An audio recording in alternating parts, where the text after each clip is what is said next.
me, but that you hear it indeed from the alumni that have finished studying at MSM. So I'm going to start off by sharing my screen, and we're going to start off with the webinar topic today, which is basically on why it is so important, in our opinion, and hopefully by the end of this webinar, you'll have a better idea of that, why it's so important to constantly push yourself to go out of that boundary, out of your comfort zone, and that's how useful it can be to continue your learning experience throughout your life. And to do that, we'll cover a few topics. But before I go any further on what we're going to be covering today, I just wanted to introduce the people that are here. So as I've already mentioned who I am. But I would like everyone else to say who they are. So Vessel, can you maybe introduce yourself, what you do at MSM, and why it's important that they know who you are? Yes, of course. Thank you so much, Amina, and welcome everyone to this webinar. My name is Vessel. I'm one of the recruitment officers at MSM, and I am mainly responsible for finding students for our Master in Management program. So basically, anything you do before you actually submit your application, any questions that you have, anything that you need advice on, you will most likely be in contact with me. So I advise everyone about the program, the curriculum, the tuition fees, and whatnot. And today I will also be keeping an eye on any questions that we have and hopefully share some information on some important topics for you as well. Exactly. So Vessel is a very important person. Make note of his email address. We'll share it again in the chat later on. But for any questions you have about the Master in Management program, he's the guy you need to talk to. But as I mentioned, today it's not about us talking. We do enough webinars from our side where we talk. We're going to be hearing from our alumni a lot. And so I'd like them to introduce themselves. Let's start with Harsha. If you want to introduce yourself, where you're from, what was your background before coming to MSM, and maybe why you decided to, go on this journey. Yeah. So I'm Harsha. I'm from India, and I'm from the previous batch of from MM11, and I decided to do it. It was my second master's. I decided to do a management degree because I know it would be helpful somewhere down the lane in the career. And I chose MSM because it was a renowned institution in the country as well. So that's a bit about me. Yeah, sure. Samuel, what about you? Yeah, so I'm from the United States. I used to be a teacher, and in my bachelor's, I studied history. And I came to get my master's for three reasons. I thought it'd make me a better candidate for law school. I thought it'd make me a better candidate to be an officer in the military, and I wanted the opportunity if I wanted to get a big boy job, so a job that actually paid better than teaching. And so, yeah, and I chose Maastricht because it was one of the only universities that, one of very few universities abroad that accept federal funding from the US government. So my loans didn't start accruing interest until a few months after I graduated, and I didn't have to start paying them right away either. And they're also at a lower interest rate. So it was kind of a no-brainer for me. Great. Thanks, Samuel. And last but not least, Irina. Thank you, Hermina. Hello, everyone. My name is Irina. I was born in Russia, and I got my first master's degree in molecular biology. Then I worked as a researcher at the laboratory, and later I worked as a project manager in the pharmaceutical industry. And working in both worlds, I realized that many great academic innovations don't reach the society because of the knowledge transfer and problems with management. So I decided to do something with this and applied for a Master in Management program at MSM. And now I finished it 2 years ago, and now I work as a PhD researcher at the European Center of Excellence for Sustainable Water Technology. And what I do is I try to study how to make collaborations between universities and companies more effective and efficient. Very cool. Thanks, Irina. So, as I mentioned, for the topics today, first we will give some general information about the Netherlands, Maastricht, and MSM. Because obviously when you are choosing a university, it's important to know a little bit about the background, what we do and what we believe in.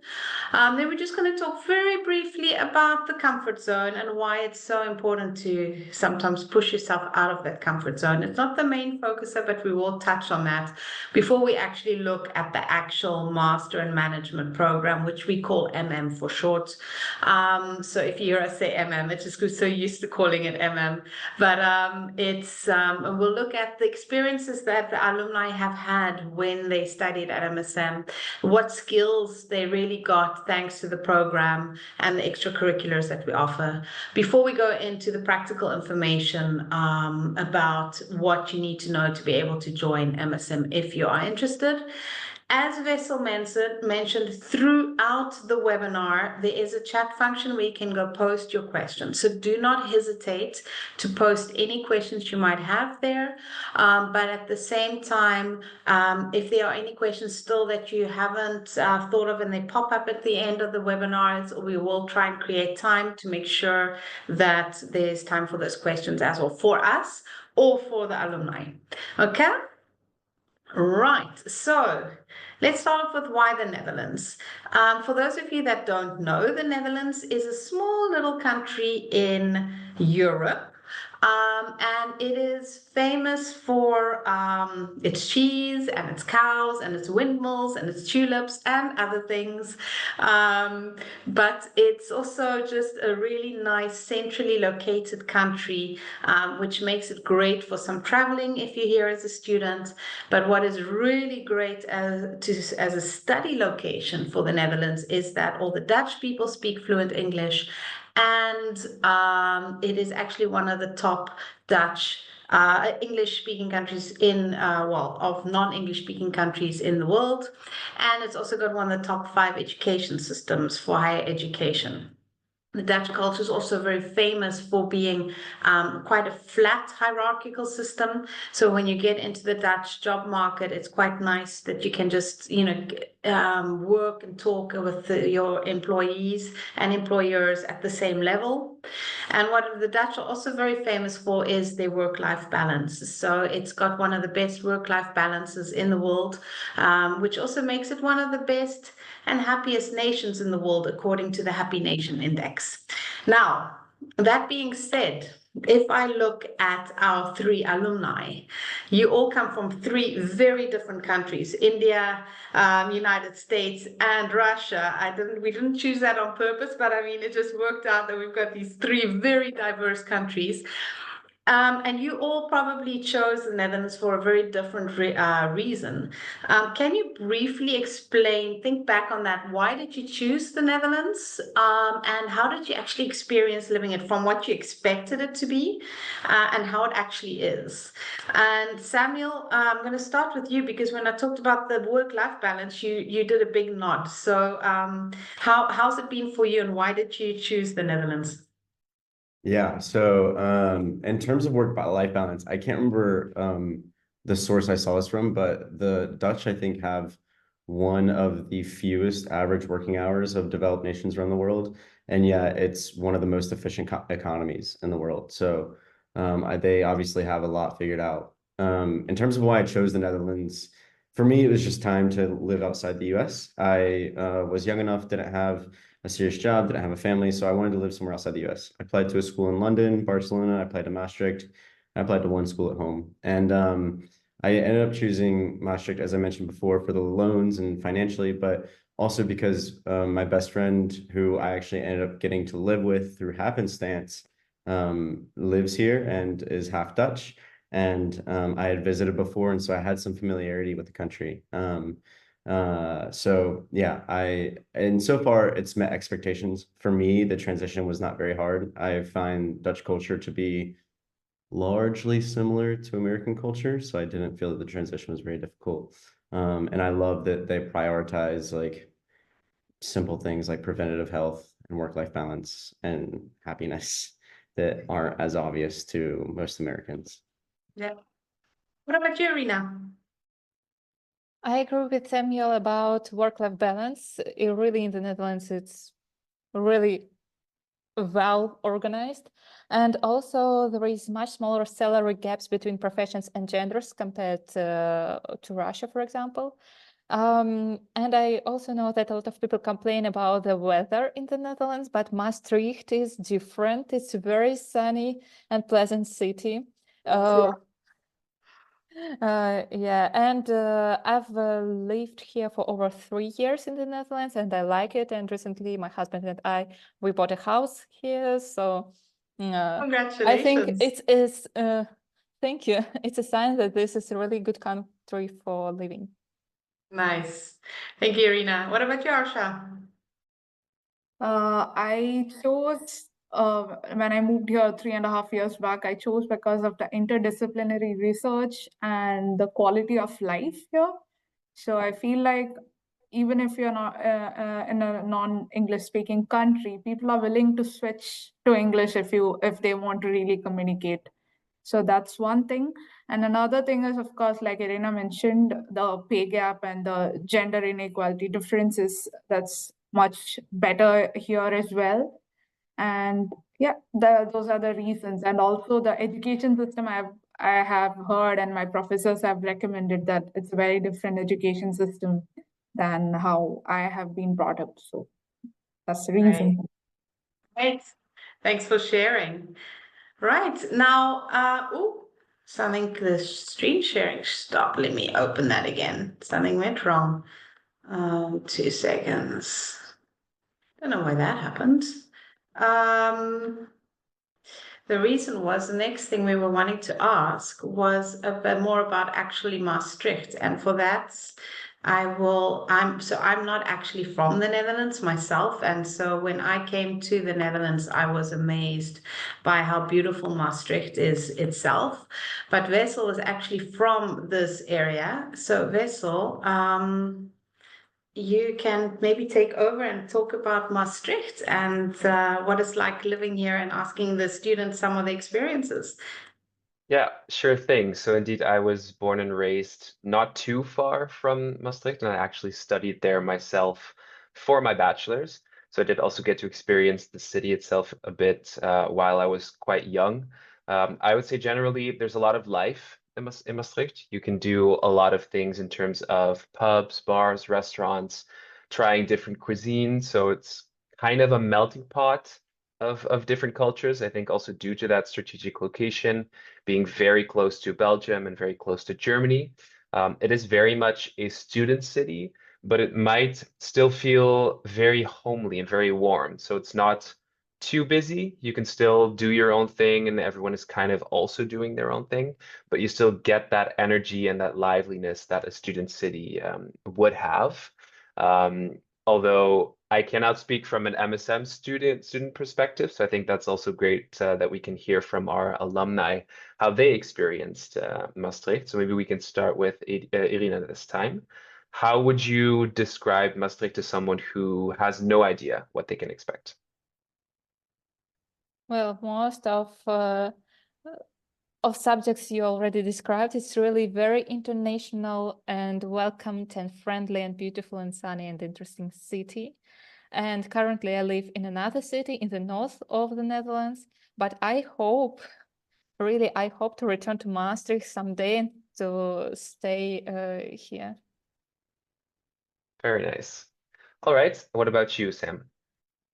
Yeah, I think so. Maastricht, I think, is a population of like 120 something thousand, and I'm from a small town. So for me, this was like huge. But I think for a lot of people from bigger cities, they think it's quite small. But I say that to say that like if you're from one of those two extremes, it quite literally has at least a little bit of everything, right? You have enough bars and like terraces and everything that you can go out of, but like you can still, especially if you go only a couple kilometers outside the city, easily see all the stars, right? So I think that's maybe what is most attractive about Maastricht is it really can accommodate anybody, no matter what sort of type of town you're from. Oh, very nice. And I would say to anyone, definitely go and learn how to ride a bike because it will be very useful when going around the city. What about you, Harsha? How did you experience Maastricht? Yeah, I really like Maastricht because it's a very cozy city, to be honest. Also, like there are a lot of activities like hiking and even to walk and get indulged in with nature. It's a very nice place to be in. And in terms of traveling around, also it's very accessible because it's one and the border as well. There's good access to public transport as well. So I really like Maastricht as well. Great. That's very nice to hear. All right, so then we will also talk a little bit about the Maastricht University and MSM as a whole, which you can also share your experience a bit about as well.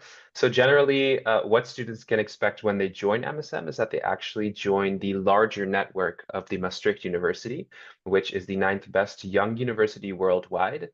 So we have a lot of different faculties and a lot of different students all around the city. So you will see many different types of people when you join.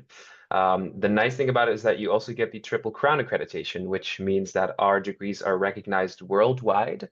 No matter which job you go for, which country you move to, you can guarantee that your MSM degree will be recognized as a high quality degree, which only 1% of business schools worldwide can say. So that is something we are very proud of. Being a young university, you can also expect a very modern campus. So our MSM campus is actually quite central, but still very close to large parks. So you will see a lot of nature. So when it is sunny, even though we do have a bit of rain every now and then, you still get the opportunity to walk around and enjoy that nature. And being an MSM student means being an UM student, which means that you can also get access to all of their UM facilities. So the language center where you can take language courses or any other sports facilities that the university offers. In terms of MSM, we've already talked about it a little bit, and I think it's also best if we hear from our alumni how they really experienced MSM and what drew them in. So maybe Harsha, you can start with this one. What ultimately made you choose MSM as a university out of all the universities in the Netherlands? Yeah. I really like the course modules, so how they have been put together and everything is in a nutshell format. So it is intense, but it's something it's very doable as well if you're willing to dedicate the time and effort into that. So that's something I really liked, and also the industry and company projects along with the subjects. That was also something which was attractive to me. Yeah. Very nice. All right, awesome. And what about you, Irina? Well, before coming to the Netherlands, I had experience of working in academia and in industry. And for me, I decided that I would like to stay in academia, but I also wanted to save the chance, the opportunity to continue being in a business life in industry. And MSM stood out, so it was the best option because of its balance between business skills and also academic foundation. So this mix prepared me to be a business coach for my husband, who is working at a startup, but also I could apply for a PhD position. To be honest, after finishing the program of MSM, I've got 2 job offers in the Netherlands. One was for a role of a manager in Amsterdam, and another one was from academia. So I am an example of how this balanced education truly doubles your opportunities. Yeah, that's great to hear. And I think you've already established that you're doing quite well for yourself. So that's also awesome to hear. What about you, Sam? What made you choose MSM? Yeah, so I don't know if everybody else goes through the same process of finding universities as I did, because I found MSN through Googling. There weren't like Ermina didn't come to North Carolina. So there were no outreach events for me. And I think just MSM's reputation stood out much better with the Triple Crown accreditation. But also generally is the most international university in the Netherlands. And MSM specifically, and I found this out afterwards, obviously, but MSM specifically is arguably even more international, if you can, yeah. And so I think I was really thankful that I ended up in MSM after having chosen it, for those reasons. I think we'll talk about courses later on in the presentation, but being able to balance such an international cohort was like really enjoyable and really fun, and I think really useful. Oh, cool. And we'll get a bit more into the diversity of MSM's program as well. So yeah, I think Hamina, you take the next one, right?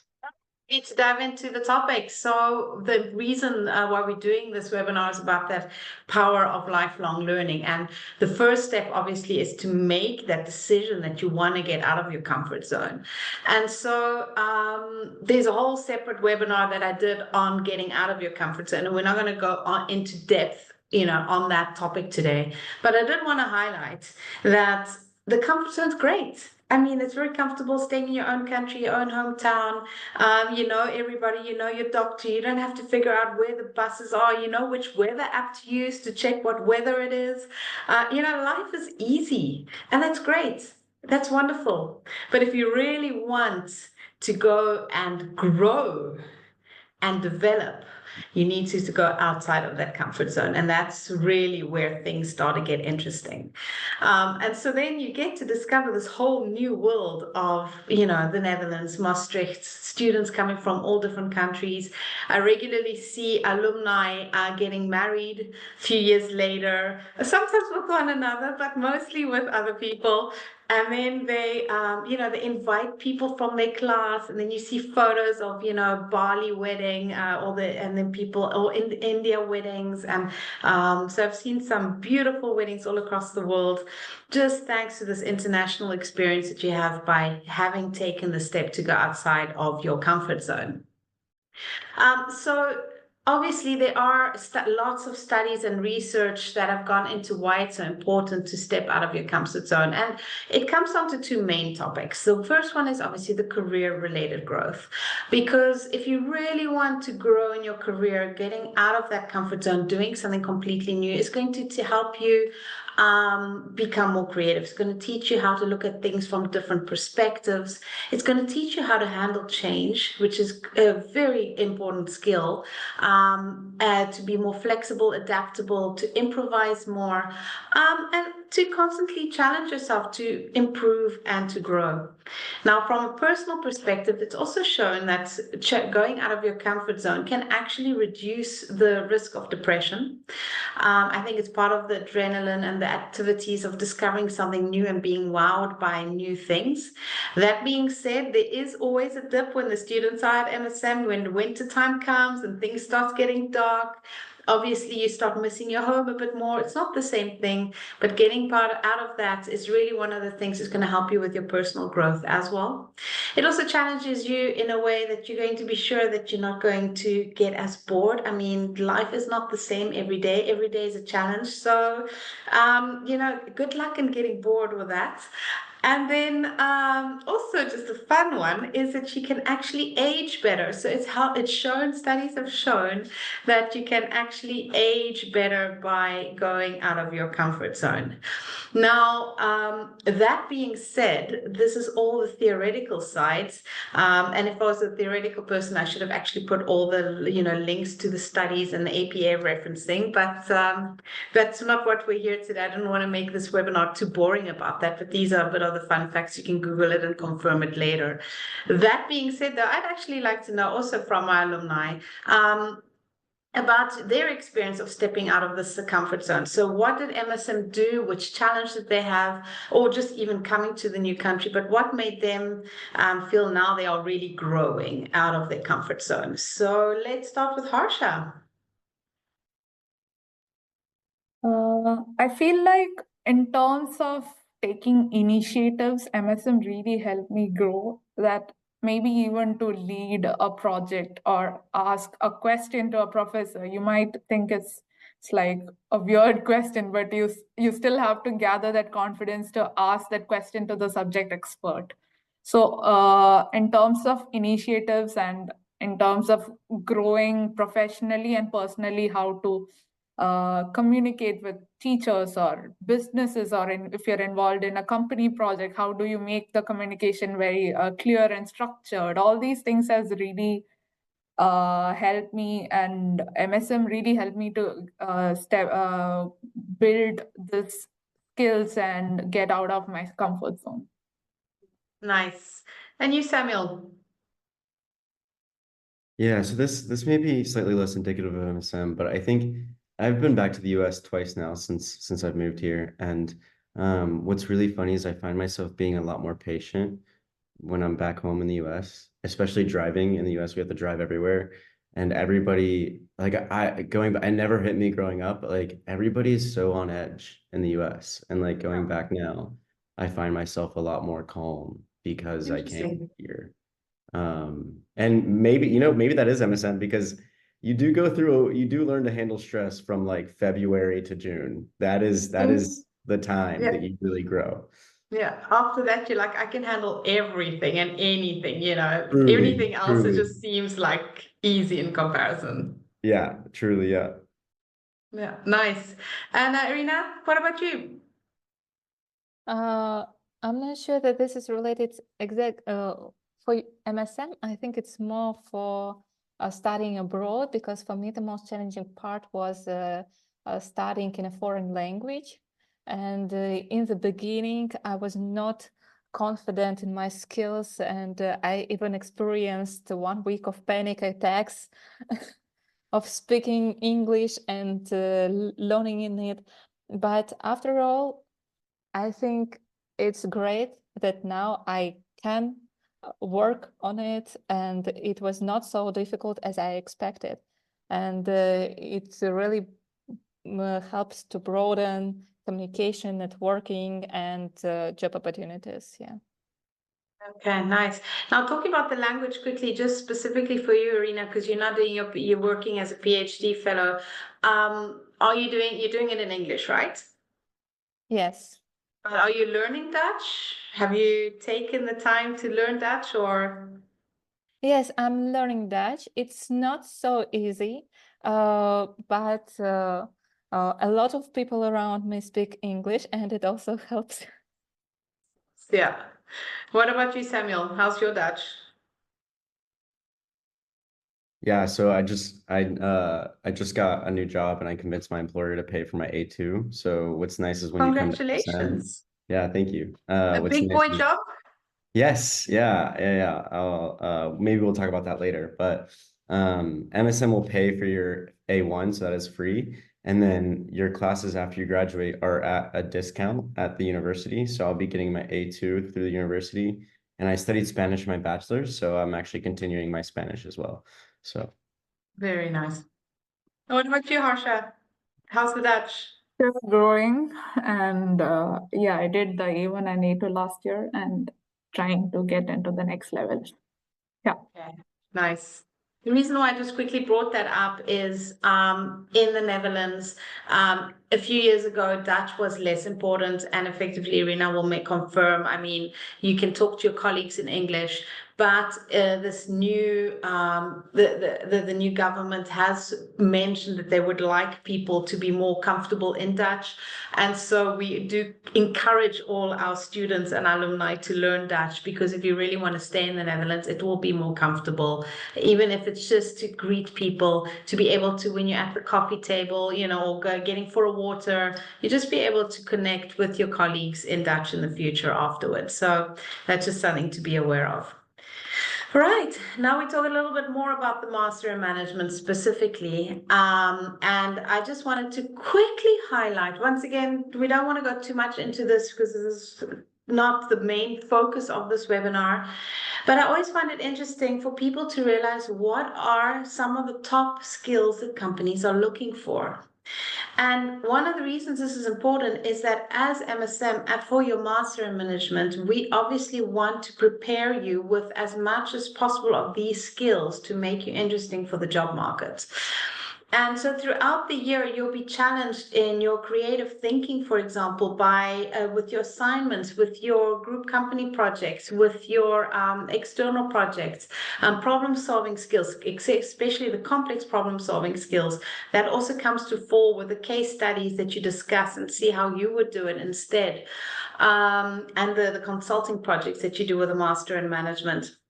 We have the analytical thinking, once again, something very obvious and important throughout the master in management, especially when it comes to thesis time. You get to put that into practice, like really in depth. So these are some of the skills that are very important and that we try throughout the year to develop during your studies. And you'll see here as well, number 4 of the blue one, the future of jobs. Actually, lifelong learning is one of the top skills that they expect to be important in the future. Same thing with active learning, which is a very similar skill. Companies need that skill. And so if you are one of those people that are hesitating, that have always stayed in that comfort zone and are looking, for that push, also just to know that this is a skill that is considered one of the top most important skills for the future. Well, voila. I just wanted to highlight that as well. So that being said, we obviously at MSM, we've created these ways of doing it. And, this learning by doing application. And I think, Vessel, you wanted to ask a little bit more about that, right? How the teaching at MSM has helped the students. Yeah, definitely, because it's one thing to hear it from us, but it's nice to get our real life experiences. So maybe we can start with Irina this time. How did you experience MSM's way of teaching in this practical manner? Yeah, sure. First of all, the teaching at MSM, it happens in small groups, which is a big plus, and I think it's quite rare in international programs. And also a lot of really helpful skills they are given by learn by doing and through self-education. And it depends on a person's priorities, because some of my classmates, they used some of this time for self-education for part-time jobs, but I chose to fully focus on my studies to get most of the program that I invested in, and I paid for it, and for me it was very valuable. Awesome. What about you, Sam?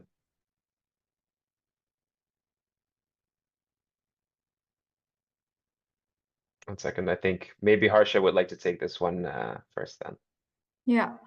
For me, it's very practical, and there's like good moments of reflection in terms of if it's personal assignment, and also very innovative way of different assignments in various subjects. I think I can talk about it later also a bit.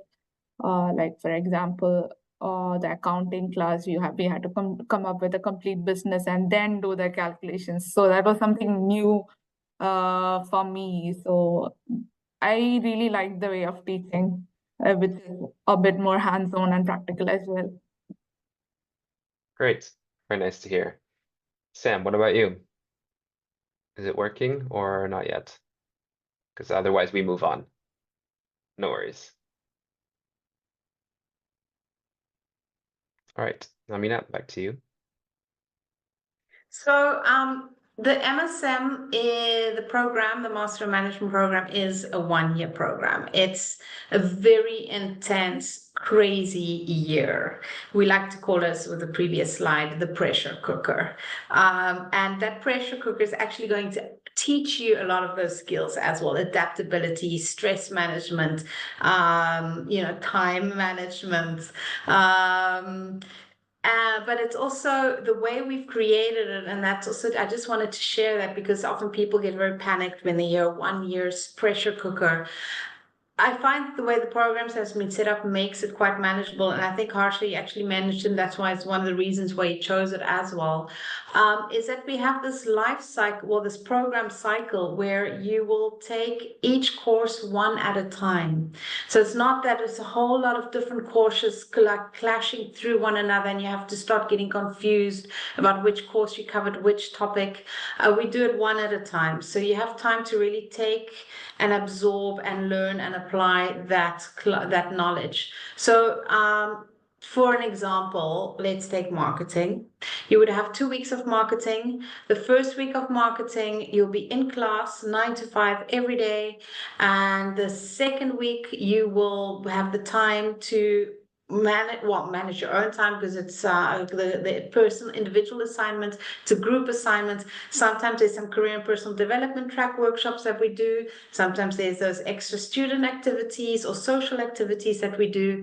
But at the end of that second week of the marketing class, you will submit your assignments, the group assignment and the individual assignment, and then you move through to the next class, supply chain, let's say, and same thing, 2 weeks of actual class, but 1 week where you are in class and 1 week where you focus on your own time management by working on those assignments, submitting the assignments, and then moving through to the next course. And like I said, throughout the year, you do get workshops on personal growth, personal development, career growth. You've got the social activities, student competitions, etc. And so just thinking about this specifically, and I'm just going to ask Harsha about this because you already mentioned this. Because you mentioned you like this cycle, the way of learning. What did you learn? Which skills did you learn thanks to this specific structure? Yeah, I think mostly like structure and planning. If I had to put something on first, like you really have to be prioritizing stuff and doing time management. Otherwise, it's going to be hard for you. And it's not just like you're just here to study. You have to manage yourself, do the cooking or household chores. So you really get that nudge to do things on time or plan other activities and things like that. So that's one of the skills I really honed during the learning process at MSM. Thanks, Harsha. But the reason why I wanted to know a bit more about that was sort of the introduction, is because now we get to the curriculum. And that's also one of the important things of when you choose a program, right? And the Master in Management program, the curriculum, I do find personally it's a very nice balance between the courses that are like the hard skill courses, like the economics and accounting, all the factual, more scientifically based studies. And then you've got the softer skills courses like your human resource management, organizational behavior, entrepreneurship, strategy, all the things that are also going to help you understand business better as a whole. And if we look back at these courses, and you have to think for Arena, for example, you have to think a few years earlier than the others. But which of those courses actually challenged you more than you expected? And which of them actually are the ones you're using a lot that, maybe didn't expect to use that much? Yeah, the course that I still use is the Managing Cultural Diversity, because I work in a highly international environment. And the most challenging one, I think it was entrepreneurship and innovation. I was thinking it would be easy because I was also experienced something with startup before, but the assignment was to interview an entrepreneur. Yeah. And when this is your first time of interviewing someone, it's really challenging, and then you need to make some conclusions on it. But it was very interesting and helpful. Yeah. You're not the first person to tell that to me. It's one of the ones I hear the most of, that you don't expect it to be as interesting, but the actual interaction and then applying that real life to the theory, it's really fascinating. Samuel, are you back online? No, he looks frozen. Okay, let's go. Harsha, what about you? For me, one of my favorites and which crossed my expectations was strategy and planning. And I use it every day in my freelance as well. So and also playing around with human resource management. So I work as a production lead in a startup for freelance, and how do you plan stuff? Who is available? What is available? And it's a very international team as well. So and also finances and accounting is something which you have to use in a day-to-day basis if you have to do something as well. Yeah, right. Yeah, it always sounds boring, but in the end, it's always good to have that background knowledge. Sorry, boring for me. Some people absolutely love it. So, because when I did the MBA at MSM, I didn't expect those courses to be interesting, and I actually ended up really learning a lot. So, yeah, no, I totally understand what you mean. Okay, Samuel, by the way, when you are back online, just, like give a wave or something, and then we'll just bring you back on into the questions. But for now, we'll keep going because both of you, Harsha and Arina, you did a group consulting project. Harsha, maybe because it's freshest in your mind, can you tell us a little bit about how it worked? Yeah. So we had projects with DAF trucks based in Eindhoven, as well as Boston Scientific, which is a global a supplier of medical devices. So both were a little bit sustainability oriented cases in that terms, and you learn a lot how to communicate with the business and how when to follow up. And it's just doing mere group work. There is a lot of things to how doable is for the like if you're coming up with something, it should be doable for them as well. You can't come up out of a bizarre idea and apply it to a big company like these. So it was really nice. The group dynamics is very different, which each national brings to the table as well. So if you're leading the project, or even if you're an implementer, you really have to know who's good at what and how can it be assigned as well. And it takes several weeks, right? It's not just a very quick project. It's No, it's across weeks. It goes along with your course as well. yeah, and you go to the company, you learn from them, they introduce everything, Yes. and then you do the presentation to them as well. Yes, towards the end, we do the final presentation to the company, but initially it starts with a kickoff at the company where you visit the company, what is the actual problem, you dive in deep to it, and then you have the time with your team before the final presentation with the company. Okay. And Rina, for you, was it a very similar experience? If you think back on it now, how was it? What did you learn from that? As far as I remember, we also worked on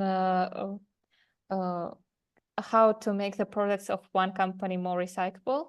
And for me, it was interesting how to combine also business and strategic ideas and goals with really some kind of scientific search for recyclable materials to make our recommendations more applicable and really valuable for the company.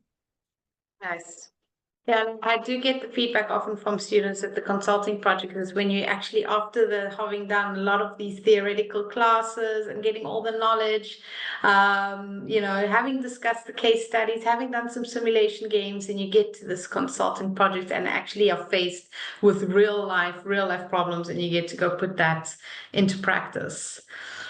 Nice. Okay, Wessel, over to you. Yes, so this is also one of the highlights that we usually take for our programs, and that is also what has been mentioned throughout the webinar by some of our alumni as well, is that MSM really prides itself on its diversity in the classroom. So you will not only encounter people from different countries or regions, but the students in our class will also have different study backgrounds. They might have done their bachelor's in law or in healthcare, as opposed to the traditional business that you would expect. Or they might have some work experience already from different career fields, which they can then share with their classmates. So I would say let's hear from some of our alumni how they actually experience the diversity in the classroom themselves. And also, if you look at the picture, you might see some familiar faces. But maybe we can start with Sam, who should be back online. What did you learn most from having such an international classroom and classmates? Yeah, I think like right before I had to restart my computer, Irina was talking about the managing cultural diversity, and that was our first course. And I think it was really good that that was our first course because we do have a lot of group projects throughout the whole time, and learning that obviously every individual has their own communication style, but then that statement kind of gets even bigger when you're doing it in different cultural contexts, right? And so learning to work to a common goal with vastly different ideas about how we should do so is really powerful. Like, for a quick example, you'll have some people who think that everybody in the group need to be on board to be able to move on to the next step. And you'll have other people who just want a simple majority or even just want the leader to choose. And this actually slows down your decision-making process, right? And so understanding how to communicate past those barriers is really, really important. And something I picked up on really quickly and had to pick up on very quickly. So yeah. Very nice. And I think Harsha might be able to second that as well. How did you find the international atmosphere in the classroom? Yeah, I really like it. Like just like Sam explained very well. Even when you're in a team, even if the person is from the same country, they would be from different parts. They would have a different idea totally what they would bring to the table, and understanding how to structure it, bring everyone to the same boat. Especially when you're working on group projects, would seem challenging initially, but that's also the time you get to bond with your classmates. So you really have to spend that time or invest that time in doing activities outside classroom as well to work well in a team, I believe. Oh, very nice. And Irina, of course, you had a different intake a couple of years back. How is the diversity feeling in your class? Yeah, we were different, but we had one thing common. We were, like most of us, were internationals that just came to the Netherlands. So we always had something to discuss, like how to find accommodation, where to buy something, how to use trains, and so on. So it also helped a lot with some stuff and with live abroad. So it was also fun. Okay, nice. It sounds like a very nice support system to then also fall back on. Great. So we also talk a little bit about professors because the diversity is not only found in the actual classrooms, but also in terms of the people who will be teaching all of those classes. So they not only have the expertise in the specific field that they teach, but they're also very approachable. That is something that we really like to push forward at MSM, is that you can really talk to them, have that one-on-one connection in case you need to ask any questions. So I'm very curious to hear from Harsha in this case. Which professor impacted your journey, thinking back at your classes? I think I would give that appreciation to my thesis supervisor, Yoris. I didn't realize while I was sitting in class that he would be my supervisor later. The amount of detail he looks into and how he wanted me to structure the thesis to a very good output wouldn't have been possible if I didn't have his support. So that's one professor, and I really loved Terry Keto's research methods class. So these are the top two, but I think every person has to be acknowledged for a specific skill or a knowledge they have passed around as well. Yeah. And also not to mention, no, not forgetting to mention, I loved Hermina's classes as well. Yeah. So there you go, Hermina. You can take that one to heart. What about you, Irina? Which professor from back in the day made an impact on you? Well, I'm not sure if David Dingley is still working for MSM. Yes, Yeah. definitely. Yeah, I also decided to mention my academic supervisor because his approach worked well for me. I had a lot of creative freedom and independence, but when I needed help or advice, David responded the same day. So he was amazing supervisor. That's why I decided to mention him. But yeah, I think also Oliver was a very interesting professor. Like his approach to make a course was really nice. Great. And Sam, any professors that had a lasting impact on you? Definitely. Well, in terms of lasting effect, I'm now very good friends with Oliver Olson. Irina just mentioned him. been over at his house for dinner like a couple times, and that's kind of the nice thing about MSM and Maastricht in general is that it's very family-like. But also, I remember the page where I started having issues. We talked about things that companies look for. One of them was creative thinking. But number 7 was AI. And the professor on the far right of our screen, Adriana, has really made and led the push for MSM to focus on AI.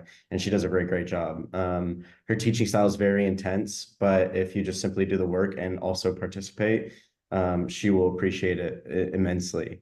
So yeah, don't let her intimidate you when you guys have her, when you guys have her, because she is amazing and she is really important to modern business. Totally Great. agree with all of your choices. Regarding the career and personal development track, just purely because of time, once again, we're not going to focus on that today too much. We've got a whole lot of other webinars on that, but I just want everyone to know here today that we do offer this extracurricular track for students throughout the year. It's something that we really recommend that you invest time in. And Irina, you already mentioned that earlier on in the webinar, that you really took the time to take all these workshops, all the extra opportunities that we offered, because that's how you grow when you're at MSM as well. And so we offer workshops in CV writing, interview techniques, networking techniques, elevator pitches, how to plan, for your career based on what you're good at. We do improvisation skills, because once again, those are the skills that we read about that is going to be so important in the future, is that adaptability. We do some networking. So there's a lot of things happening throughout the year, but we also do quite a strong focus on sustainability. And so that's where we do the Sustainable Development Goals Challenge for our students. And it's something that we really believe in very strongly, and we want our students to have that sustainable awareness during their studies. And I'm just, because of the time, I'm going to ask only Harsha, even though I love this topic, so we could talk just the whole time just on this. But Harsha, because you did the whole thing, you even went to Portugal afterwards to do the Sustainable Development Goals Challenge. Can you maybe explain a little bit how this helped you and why you decided to invest, so much extra time for you in your lifelong journey adventure? Yeah. That's because of my passion in sustainability in general. So every company out there is going behind that term right now, and they all have interesting challenges for everyone. So I've been to one-day sprints and the Sustainable Development Goal Challenge Portugal. You get to know a lot of people through it, and the different skill sets and the knowledge they bring is very valuable. And more than that, getting to work with someone who knows better than you what is it about sustainability is much more. It's a good position to be in to learn those stuff. So that's how I really learned a lot through these challenges. Of course, it was a little more extra time beyond the studies, but it really helped me. Nice. So it is something that we always get that experience, the feedback from the students. It's a really good time to put all that practice, and you combine with the MBA students, so you learn from them as well. So it's a really, really special opportunity and moment during the year at MSM. Now we get to the last part, the practical information. So firstly, before I get further with that, I'll let Wessel take over, but I just wanted to already thank Harsha, Samuel, and Irina for all the feedback they've given, because hopefully that will have helped you make your decision. If you do have any specific questions for them, don't hesitate. If we don't have time in the webinar, we can always still add that into the the emailing that we send out afterwards. But just to take you through the practical information, Wessel, over to you. Yes, thank you so much. So I will keep it short and sweet for the remaining 5 minutes of this webinar, but it is always very important to also note this information. So mastery management, tuition fees for 2025, we're looking at 18,500 euros. That is the full tuition fee, but MSM does offer scholarships and discounts that you can actually apply for. You can combine scholarships. So if there are several that you are having your eye on, then definitely combine them. There is a maximum discount of 35% for our full-time programs, but we do encourage you to apply for as many as you are eligible for. We do have some of the more fancier scholarships that we call the exceptional achievements. In this case, that's the academic excellence, the women ambassadorship, and the excellence in versatility scholarship. These are a little bit higher, and if you get one of these, then that replaces the rest of the scholarships that you could have. So it's either or. My main advice as a recruiter for the Master in Management is if you have any doubts about scholarships, get in touch with us. We can take a look at your CV or have a Zoom call to kind of see which scholarships could match your profile best. Then in terms of application deadlines, MSM actually works with rolling deadlines. So we have application windows. Depending on the moment you apply, you will be reviewed in a specific application window. So the next one is set to close on the 27th of January, after which we will review all of the applications that came in and then move on to the next round of applications. This information will also be on the slides and on our website as well. So definitely check that out after the webinar. And if you have any questions, let us know. Then for the application process, it's all done online in our systems. So you upload all of the files that are requested, proof of English, motivation letter, references, things like that. After that, we have the interview. So that is done with MSM colleagues just to kind of go further into your motivation. And then we move into the GMAT or the leveling courses that are offered by MSM. If you have any specific questions about this, please just let me know, get in touch, and I would be happy to provide you with more information on this as well. All right, so how can you reach us? Of course, you've received a lot of information, and we can definitely imagine that there's some things that might be missing or other things that you might want some more details on. So please reach out. We have our contact details in here, as well as our website links to our YouTube channel where you can watch other webinars, and any ways to reach out to us, and we would be happy to help. And I think with that, I managed to get it in the time Yes, frame, right? we're within the time. The only last thing I Perfect. did want to mention as well was we do travel quite a lot as well. Like Samuel said, we didn't go to North Carolina, right, Samuel? But we do travel around the world to various places. And we actually have created a link on our website with the world tour of where we will be in the next few months.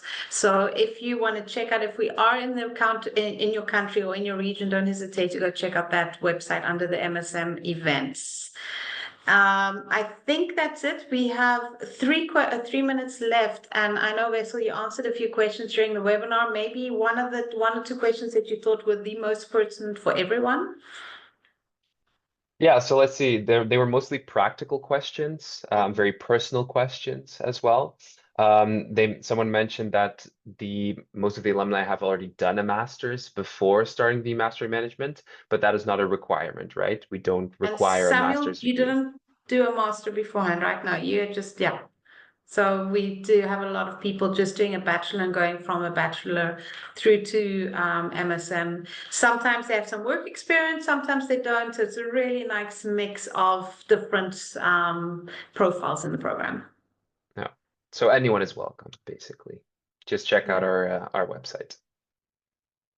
Yeah, I think in my group there were like about half of students without previous master's degree. So for them it was the first master's degree. Exactly. Yeah, no, there's always a big mix. The most important thing from that is just we go up to about 3 years of work experience, so excluding your master. But after 3 years of actual work experience, then we start actually recommending the MBA instead. Between 3 and 5 years, there's what we call the gray zone. And in the gray zone, it really depends on the type of work experience you've had. But after 5 years, we really then go towards the MBA because the MBA is focusing more on those profiles. So if you do have any questions about that as well, we're there to help you make that decision. So we've come to the end. We're perfectly in time. And I just wanted to do a really last big thank you to Samuel, Irina, and Harsha, because your input I found super interesting. I loved hearing from you again, hearing your experiences. And hopefully I'll see you all in, where was it? In Bosch, in March for the alumni get together. And in the meantime, thank you so much for your time, and take care. Thanks, guys. Thank you. Bye bye. Bye. Thank you, everyone. Bye-bye.